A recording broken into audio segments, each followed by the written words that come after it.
Hello, everyone. Welcome back to another episode of the Young and Foolish podcast. You have Raymond and me this week because Lorenzo, unfortunately, is not here with us. I think he's still at work. So it's fine. It is what it is. We'll still have a very interesting discussion on language. I know we did an episode previously about language learning, got into a lot of interesting things, and some of the things we talked about then we probably touch on again on this episode. But this week, we're specifically focused on how language influence and perhaps even shape our thoughts, right? And this is super relevant to me because I am someone who really enjoys learning languages and speaks multiple languages. And also, I'm in communications, right? So I'm really using language all the time. It's about, well, we'll get into it. But one of the things we will talk a little bit about is framing, right? Because that is huge. That is very much relevant to what I am doing and what I will be doing in my professional career.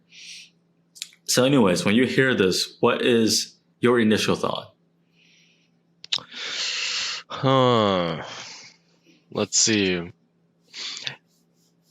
I think languages can alter your perception and the way you think a lot. And also, because language also derives from culture itself, right?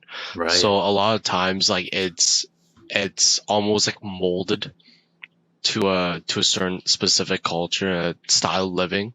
So you might have phrases that exist in one language and not in others, right? Exactly. It's like if my grandmother had wheels, she'd be a wagon. You know that? Gino da Campo? He said, yeah, hilarious. But in like Italian and some other European languages, especially Southern European languages, that phrase exists. But when you translate it into English, you can still know what the meaning behind it is. Just like, what are we talking about? This is just a completely fictional situation, right? So it's just kind of talking about the ridiculousness of how it's not like that, right? Get out of the fantasy world.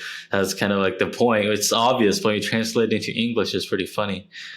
Yeah, it's like it's the same type of BS, like, when someone says something absurd and you're just like, over my dead body, right? Like something like that, right? Yeah. One example of this I really like is English. You say break a leg for good luck, which is kind of weird. I never looked into the reasoning behind it. Yeah. But in Italian, it's in bocca lupo, which means in the mouth of a wolf. And I don't know why it's like that either, but that's what you say. So do you want to break a leg or do you want to be in the mouth of a wolf? Either way, that's supposed to be good luck. Like, okay, sure. Yeah. Both sound pretty good, pretty fun. Would not try it at home. Yeah, I don't know. Like, sayings are just fucking absurd sometimes. Like, like, I don't know. There's a bunch of sayings from like a bunch of languages, like over the years I've accumulated, but like equally forgotten all of it. Nice. Thanks. But yeah, no, like it's pretty wild, and it's wild that like it all means the same thing, just spoken differently. Hence different language. But yeah, very interesting. I think it also definitely affects the way you think as well. So like cognitively, like some languages will activate certain parts of the brain, whereas like certain languages might not as much, which is weird in some sense. But I guess the way you think definitely, the way you piece together a sentence or like a paragraph per se, very, very different, very intriguing. Yeah, honestly, I love that. I love that point you bring up because there's so many examples of this, right? So, in Italian, for example, commas everywhere, right? The thought, if it's related, you could just keep putting commas. You could just keep letting it flow. And word order in different languages also gonna be different. In Italian, a lot of stuff you could put in different parts of the sentence. They all make sense, and it's very normal. And you will put it in different part to kind of emphasize. So when you understand it better and you're using it more in your daily life, you understand the nuances behind it, and you get a deeper understanding of the meaning behind it, right? Because language is all it is. It's a tool to express meaning. So that's super interesting. And I know that in various languages, word order, especially when it comes to adjectives, when you have multiple adjectives, what comes first, right? That automatically changes the level of importance you subconsciously give to each adjective, but also each category of description. And in certain languages, time is going to be valued more, whereas other things, maybe it's size, maybe it's quality, or sometimes it's age. It all just depends. So all those things are going to have subconscious things happening in your brain that change your perception of that. But a really even better example would be, well, a couple of really great examples. One I can think of is days of the week, right? So what you consider to be the first day of the week. In Chinese, obviously, it's going to be the Monday, because if you translate it literally, it's like one. Yeah, it's like weekday one, right? Yeah. That's basically what it means, right? Whereas in like Portuguese, they also have 1 to 6 in terms of days of the week with number. And then they also have Saturday as sábado, right? So day 1 in that sense is the Sunday, and it goes till day 6, which is a Friday, and then you have sábado, and then you have day 1 again, right? So just when you put numbers in the language itself like that, when it comes to days of the week as a great example, you're changing your perception of when the week starts, right? And then when we're talking about numbers, like numbers going to be different in so many languages. In French, they make you do math, right? We're talking about 420, 10, 9 for 99. Why am I saying 420, 10, 9? Bruh, like tell me.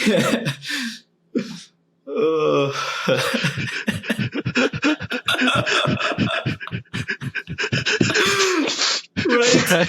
Fresh is a whole species of their own, bro. I don't understand. Oh my god. Yeah.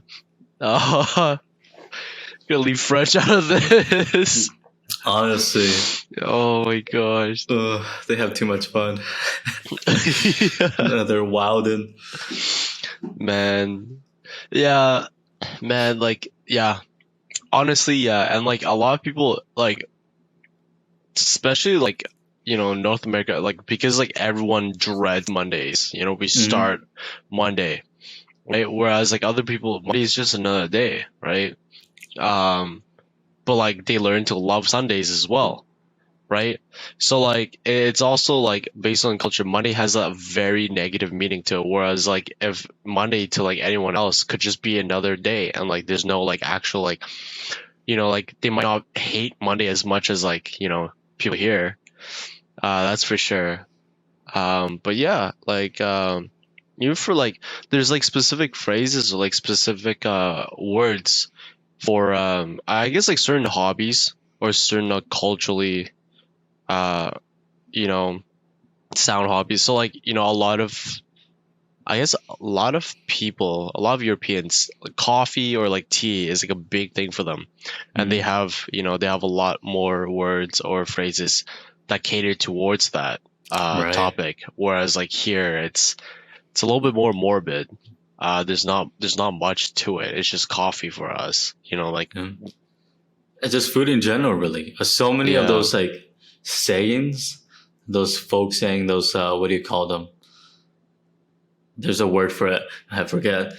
But those sayings in Romance languages, a lot of it relates to food, right? Whereas here, Maybe it relates to some animals. Maybe it's just like random things. But so much of like the same meaning, right? For those sayings, they end up using like reference animals. They end up using these words, animal words. And so that's saying, huh, interesting. Yeah, yeah. Give me an example, George. Oh, that's tough. I don't really have a good example off the top of my head.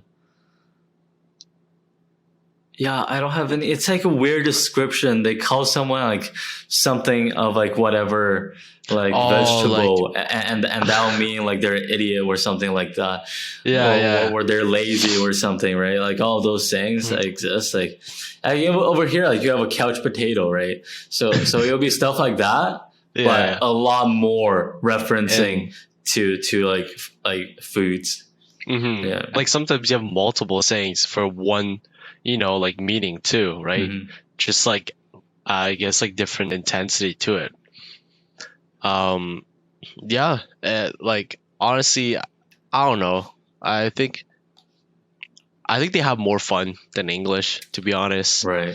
Like it's more creative, actually. Interesting, yeah. Yeah.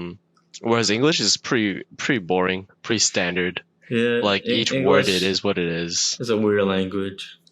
But a Yeah. great example what you're talking about actually relates even stronger to our cognitive abilities. And that is like colors. In languages where more specific colors are used in day-to-day lives, Yeah. people, because there's more regular association between a word and a specific color, they're able to distinguish shades of colors easier, and more like they're able to tell slight differences better, right? Yeah. So like in Italy, blue means a very specific kind of blue. If you're gonna talk about sky blue, like that type of like aqua type of thing, that's gonna be celeste, right? It's they have specific words for each color that's gonna be used regularly. Whereas in English, you just say blue and it could be all kinds of different blue. You're not gonna use some of those more niche words, even though they exist, to describe like specific colors in day-to-day life. So like I like to use that a little bit more just because I know those exist and I want to be more specific and people get it and it's great. I like saying burgundy, right? I like saying maroon. I like saying turquoise. Those words aren't necessarily going to be like used as frequently as the most basic ones like red or purple or blue or yellow, right? People tend to just stick to those, and if there's a shade of that, they'll still just say like what the quote unquote main color is. Whereas in a different language, that specific color has its specific word, and that's the only word you would use for it. And when you're talking about it in day-to-day life, they're just going to use that word. So the example of the blue is a clear one. One shade of blue has a specific word, and that's what you use for it. They don't even consider that to be like blue. Like that's not really like as much of a category, right? They're like separate categories. Yeah, I think one big thing I find English to do is categorizing, and kind of like it's very vague when you're describing something. That's why it's kind of hard to describe something, and it takes more words to do so, right? Because it's hard. A, it's harder to come up with it. You don't generally use certain descriptions, and B, there's no specific description for the the object, the event, or whatever, right? So it is very interesting how like English is like the most nonchalant, like non-give a fuckable language there is. Though it's nice to a certain degree, but like I feel like the way people use it too, there's a lot of words that aren't used as often. And even if you use it sometimes, people are like, whoa, like, whoa, they take a step back because like they don't hear it often ever. So it's like there are no common words for the day before yesterday and the day after tomorrow. Yeah. Like those are super simple concepts that people are gonna bring up all the time. And in other languages, you have these. So conceptually, like it's a very standard thing. It's a very standard way to describe time. Whereas in English, if you're gonna say that, you will have to, unless you want to use a more obscure word that a lot of people might not even know, right? You're probably going to say a longer phrase, which makes it a less kind of like common way to talk about it, where you're going to use a specific day or the day of the week or the actual date, Yeah. right? So like your perception of time in that sense automatically just changes. It just differs. Yeah, and the sense of communication, it opens up for more errors and like wrong like interpretations, right? Or misinterpretations. So like you could be like, oh yeah, the day after tomorrow. Okay. And like some people aren't used to that. So like they might never think of that. They're like, oh fuck, like and they get it wrong. But they just go with it because like they just assume it's the same thing, right? But like, man, like it's sometimes it's crazy. You're making plans and you're like, oh yeah, everyone agrees, and then all of a sudden, like the night before, they're like, oh shit, it's tomorrow. I thought it was like the next day after, like the day after tomorrow. I'm like, well, we said that yesterday. Yeah, so it's like, man, I feel like miscommunication happens very frequently in the English language. And the other thing that kind of relates to this is specific words and how we think about them, right?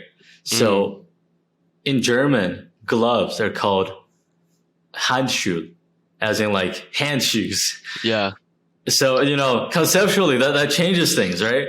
It's like when you think about it, gloves, but then if you're always referring to them as hand shoes, right? That's a different perception of the item itself. Where in English, right? We're like breakfast. People aren't necessarily realizing it, but it's literally break fast. You're breaking the overnight fast that you did, right? That's why it's called that. And like even when that type of word exists in English, people don't even necessarily recognize it. So it's always just super interesting to think about that. And like when you know these different words in different languages and when you kind of have them normalized in you, you start to kind of get the meaning behind the words start to kind of come through more. And you understand the difference between with more nuance. Yeah. And like there's just different parts. English is just a bunch of words, like Latin words, like put together, but like modernized, right? There's like I'm trying to think of a specific example. Yeah, English is a like Germanic language, but then it borrows all these things from the Romance languages from Latin because of the Norman conquest, right? 1066.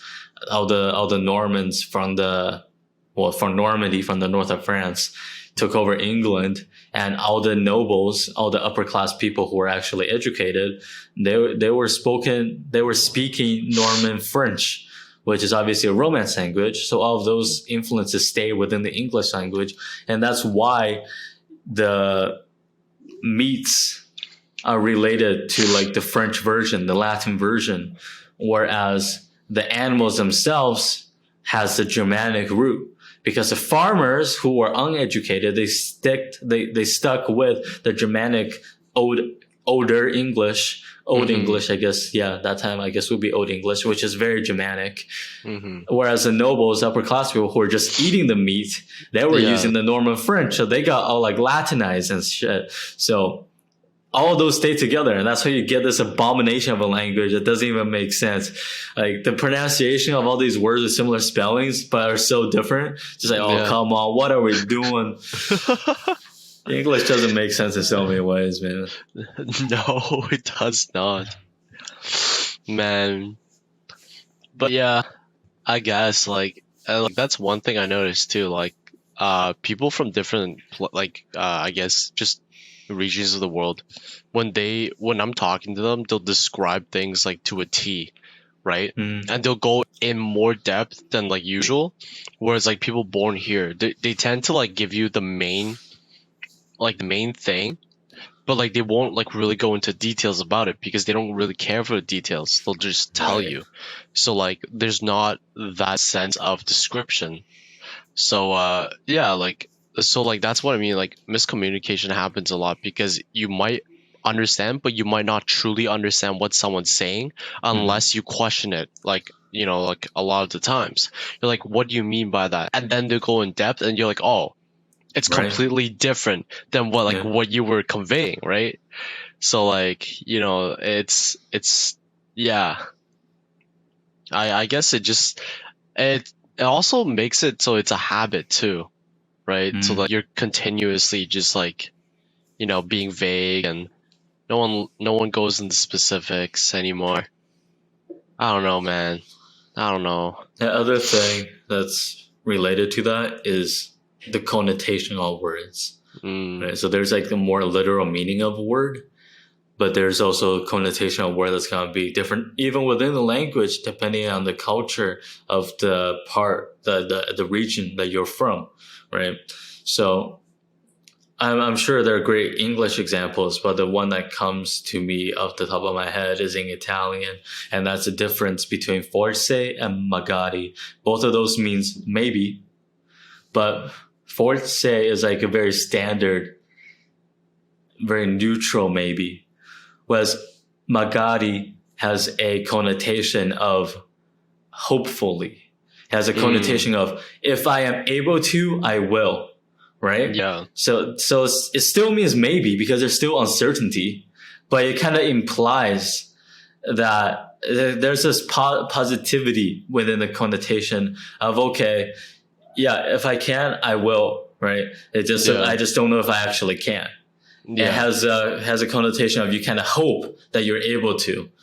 Whereas sports is very standard. It doesn't have any of those connotations. The way you say it, maybe the specific context you use it in a sentence, that might give some more kind of like meaning. Like you're saying, you kind of have to question it because a lot of people say maybe, but really culturally, from where they come from, that just means no because they just have a mm, problem with saying no straight up.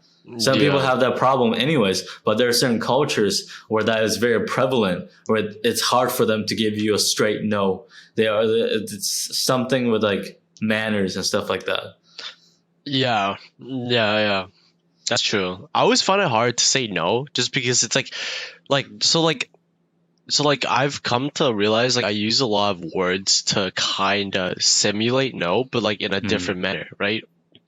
So it's like if someone like let's say like a friend's like yo like there's a party going on like this time or this day, instead of saying like nah I'm not going, I'm gonna say like oh okay like all right I'll let you know or like we'll see because right.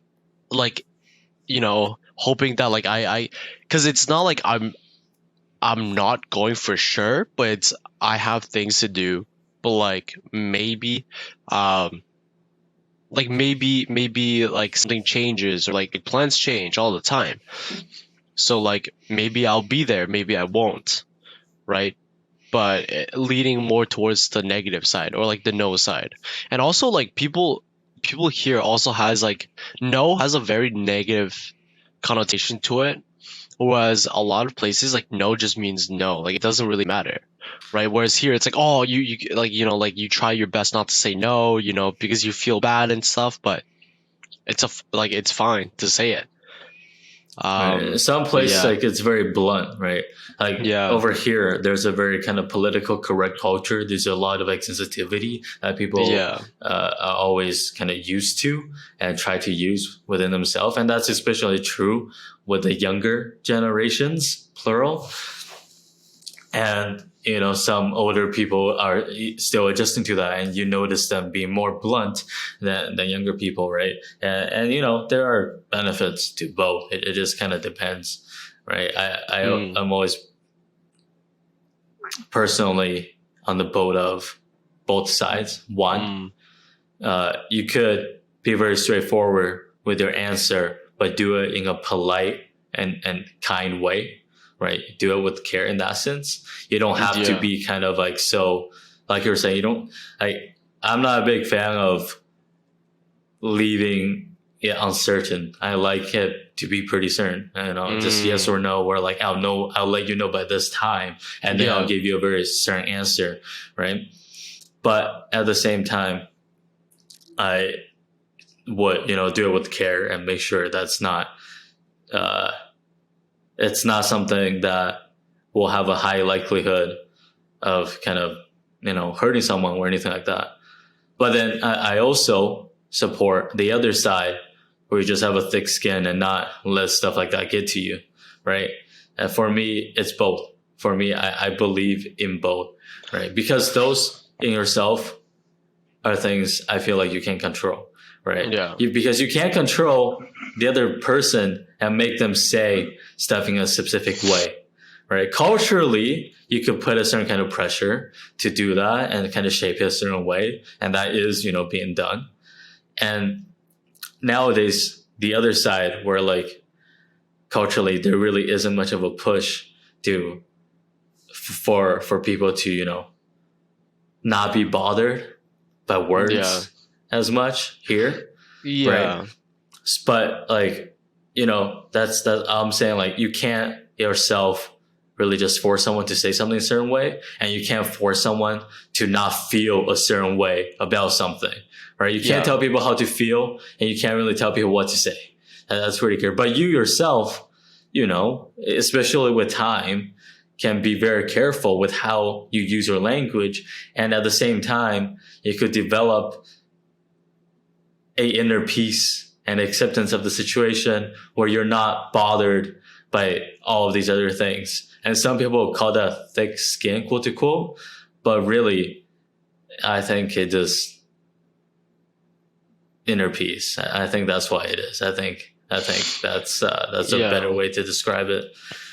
Yeah, that just comes down to like you just knowing yourself well enough, right? A lot of people will question things, whereas like that's just like you knowing exactly how you feel about it, and that's that, right? I think it's also very important for people to know that like words don't actually have meaning. It's how you imply it and how you take it that gives it meaning, right? I could cuss you out right now, but in like a fun manner. I'm not, but you could also take that negatively, let it negative impact you, or like you're like, oh, okay, he's just saying random shit. Like it doesn't, like there's no, like it really heavily depends, which is also why it's dangerous too, because like if you say something in like a tone someone's not used to and they take that personally. Exactly. So like like it all depends. And like jokes too, like jokes, are definitely, people dependent. So you can't make certain jokes, and like it's very, like you said, like politically correct. So being careful with how you use language and how you communicate with people, especially strangers. You don't want to get stabbed at night. Right? Yeah. And the other thing about that is in different languages, a lot of people have different personalities, right? And even within the same language, depending on the group of people they're with, the way they use the language is different, right?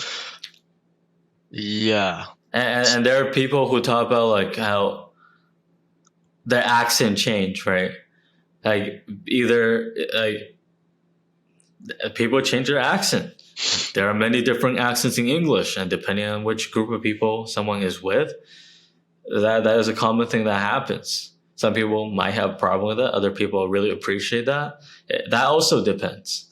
But the change in the way people talk, the change in the personality that comes with that, either within a language or between languages, that they're all going to be different. Yeah.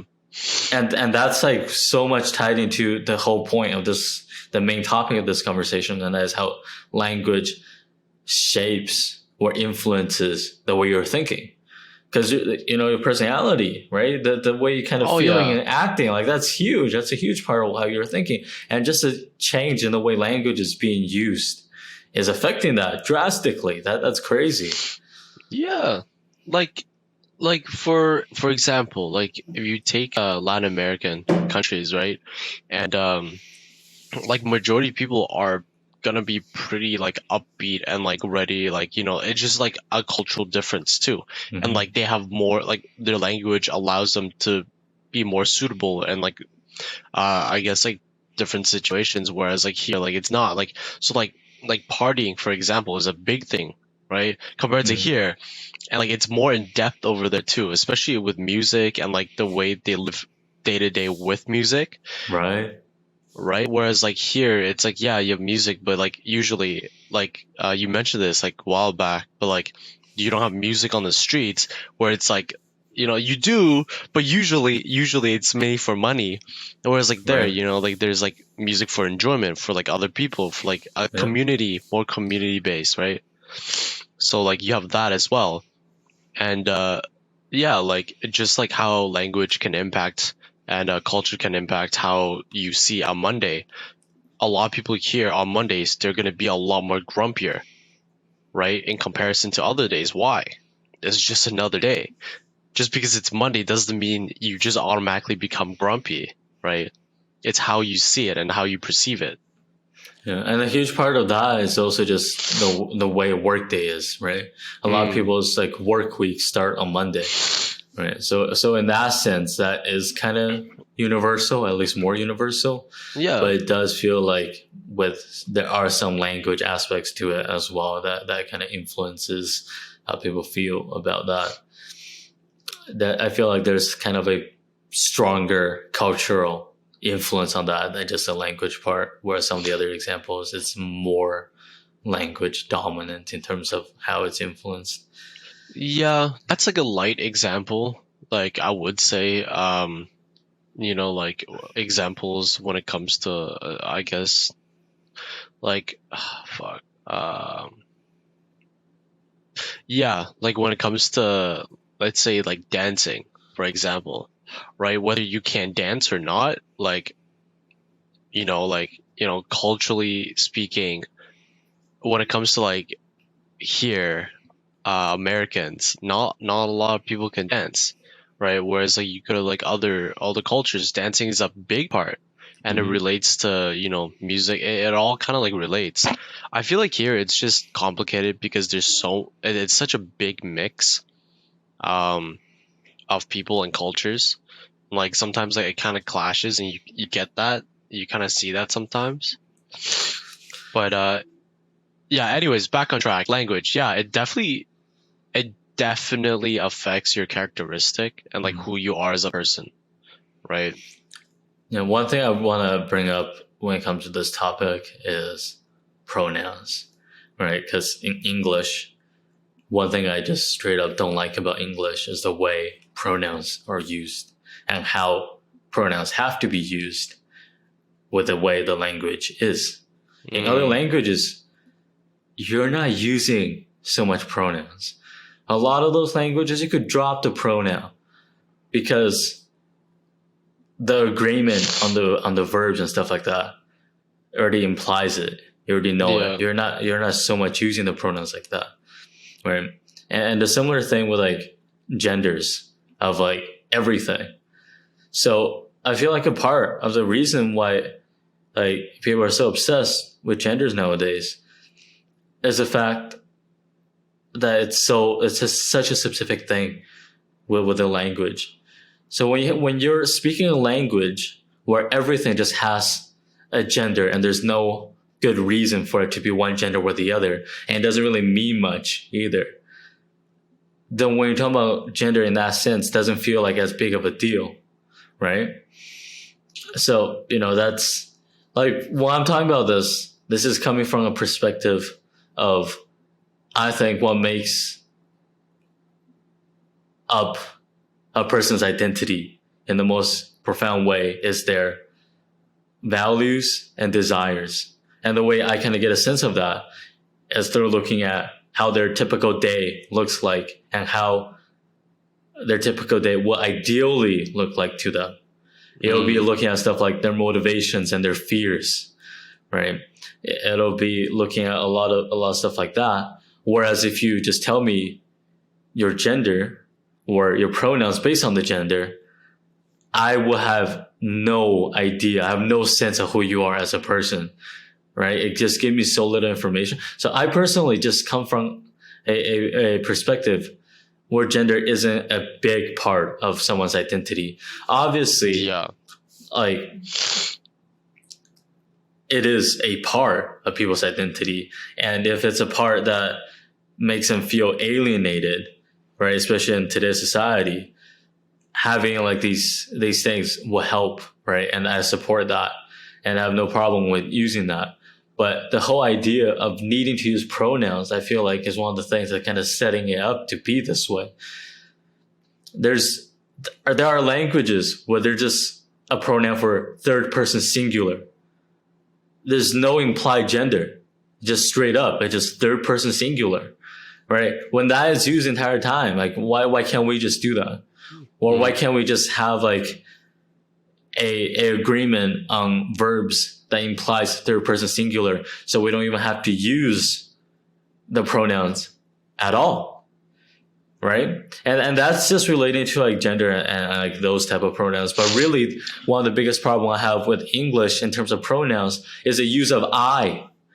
There's so much I's being used and they're always capitalized. Just like, bro, how self-centered do you have to be? The way the language is used, so focused on yourself. It's ridiculous. Everything is I. Every single time you use it's capitalized. All you're thinking about is yourself because of the way the language is, right? Like, bruh, like you can't even just say can. You have to say I can, right? Whereas in other languages, either because of the verb agreement, it implies that, you know, it's I. You don't have to actually use the pronoun I. Or you could just say can by itself without a pronoun. And that'll make sense. If someone just say to you, can you do this? And you say can. That's fucking weird because the English language doesn't really allow that to be the natural response. You have to use I. Like, can we just stop using all these pronouns? Just straight up. Like, and also, why does I have to be capitalized all the time?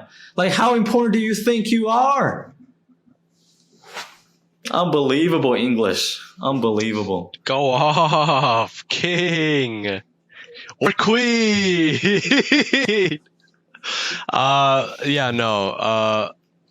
Yeah. Honestly, like there's so many other ways to answer rather than referring it to yourself. If someone questions you something, I get it's directed at you, but you could just answer it without like going like without adding I and then a whole couple like other words to it.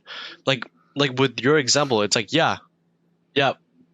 Like, you know, like you don't actually have to be like, yeah, I can. You should just be like yes or no. Like, or, you know, like another word for can. Able. You can't just reply with able. Can you do this for me? Able. Able. Disable.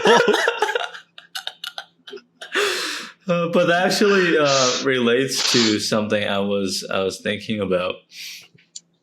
Very much related to this because it's a very interesting concept. It doesn't exist in English, but it exists in French and German and apparently Arabic. I don't know Arabic, but apparently it exists in Arabic. And I call this the counter yes, right? So basically, someone asks you a negative question. You don't like apples? If you say yes, you could say, yes, I don't like apples, or it's like, yes, you are correct, right? Or you say, or if you answer no, it could mean, no, I don't like apples, or it could mean, no, you're wrong, I do like apples, right? Whereas in like French, there's a counter yes.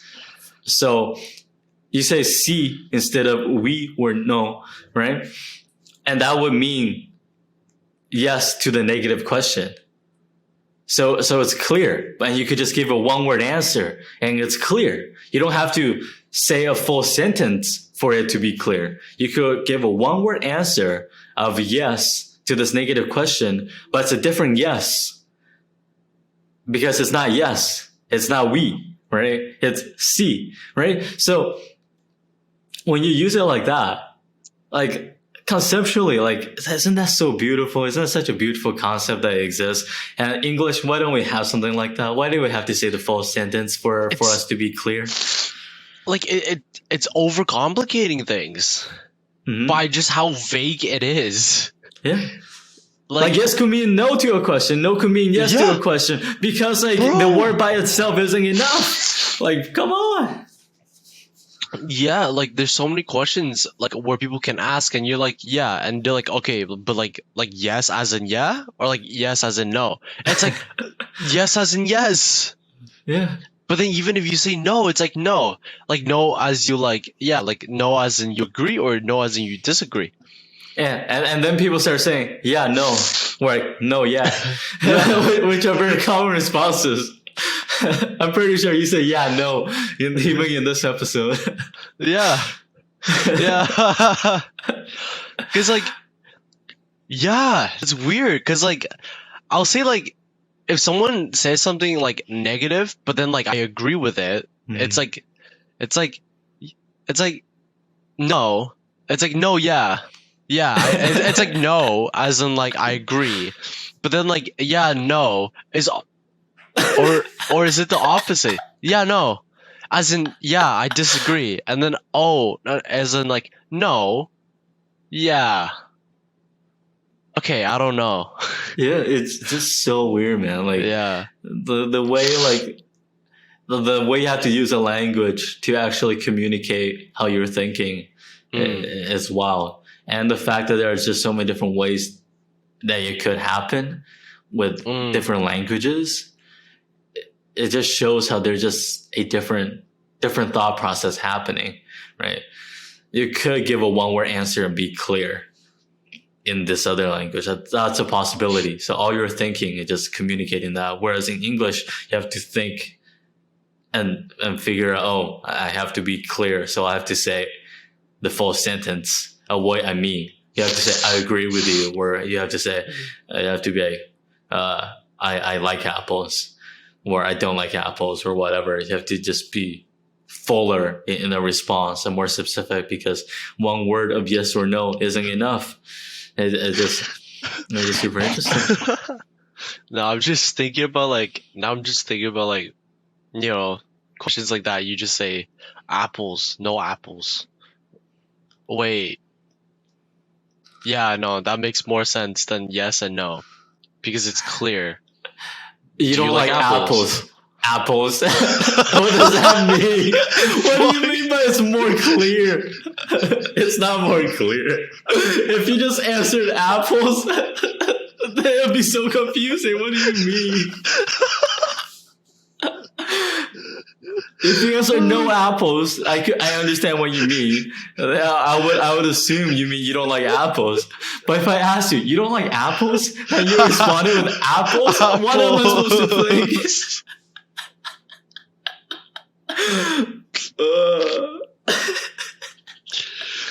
Oh my god, no, that'd be so bad. Yeah, okay, yeah. Bad. Yeah. Okay, maybe like a yes apple and a no apple. Yeah, that works. That works. That works better than just apple. Yeah. Yeah. Shorter than a full sentence. Yeah. Yeah. But still 2 words though. Try to make it so it's like one word. Like what's one word that like you don't like apples? Maybe.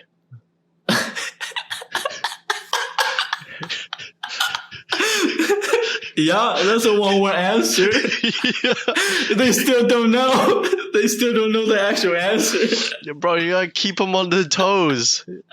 Yo, who are they to try to get to know me, man? It's true.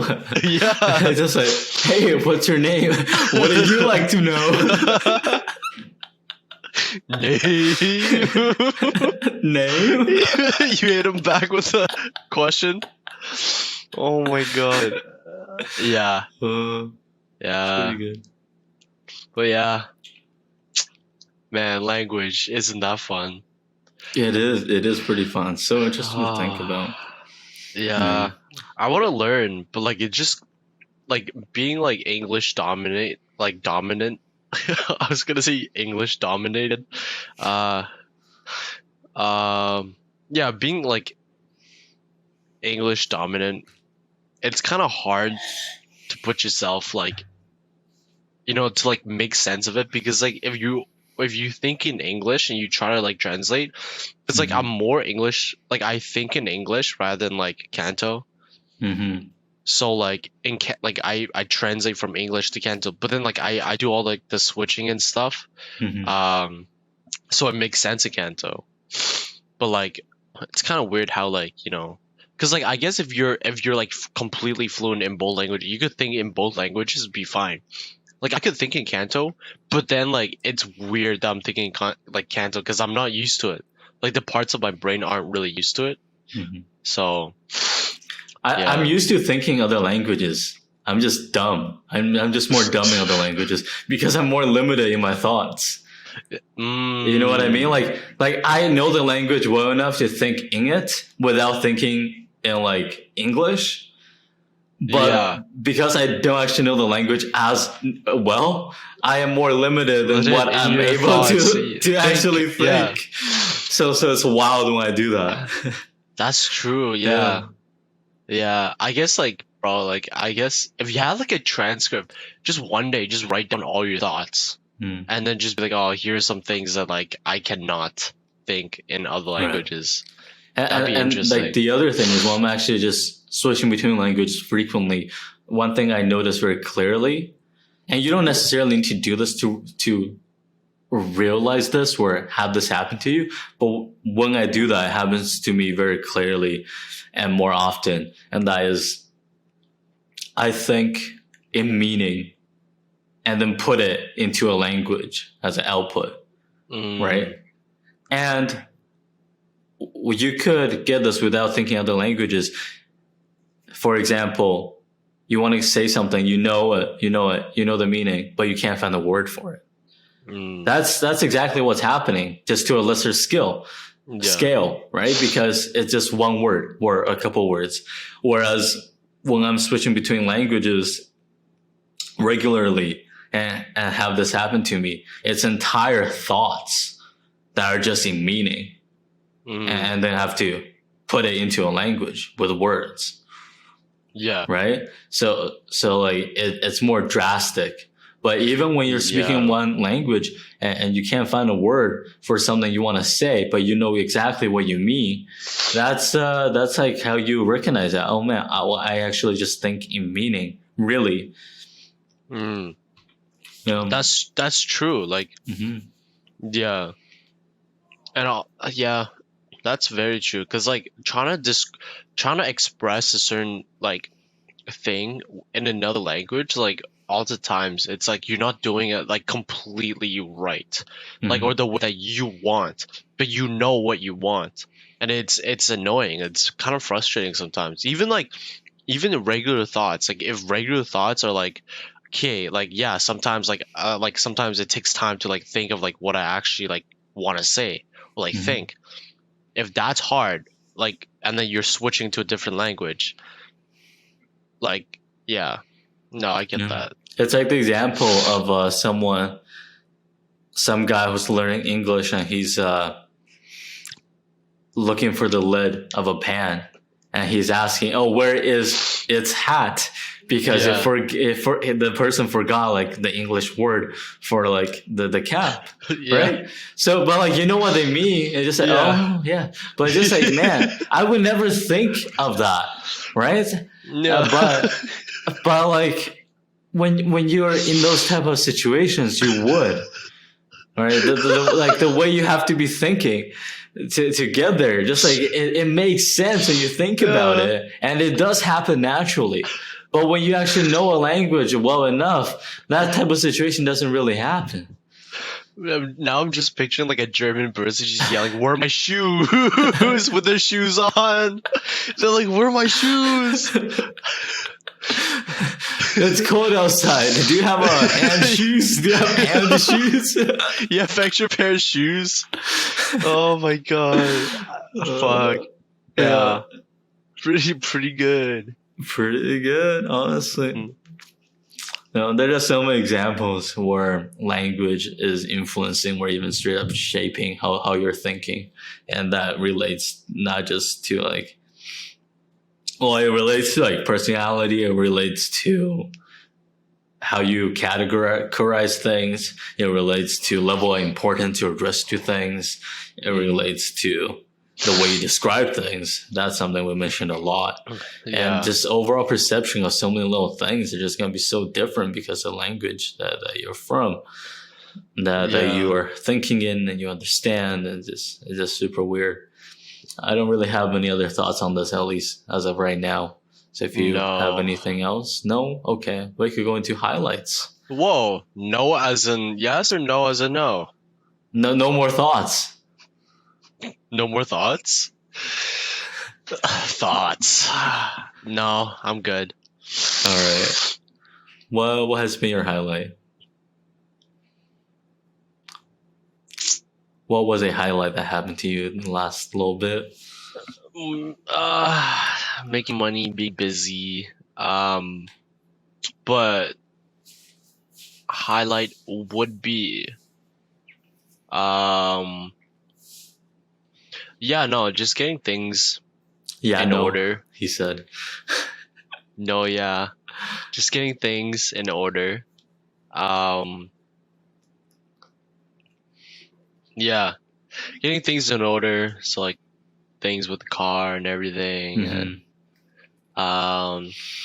you know, just nice to feel that order, I guess, to a certain degree. It's still like pretty chaotic as of right now, but to a certain extent, it's somewhat ordered now. Right. So that's nice. Yeah. So not bad. I just realized that as you're talking about that, one thing we didn't go into is framing, which is interesting. Framing. That's the first thing you said too. You're like, all right, I want to talk about framing. I never really got there, which is fine.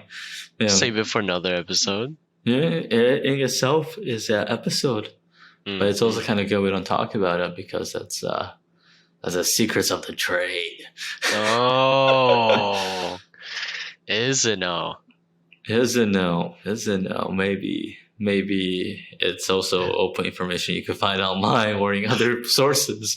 But so you have to look for yourself to find that and actually take the time and effort to read it and understand it and then practice to actually apply it and apply it well and use it in the right situations.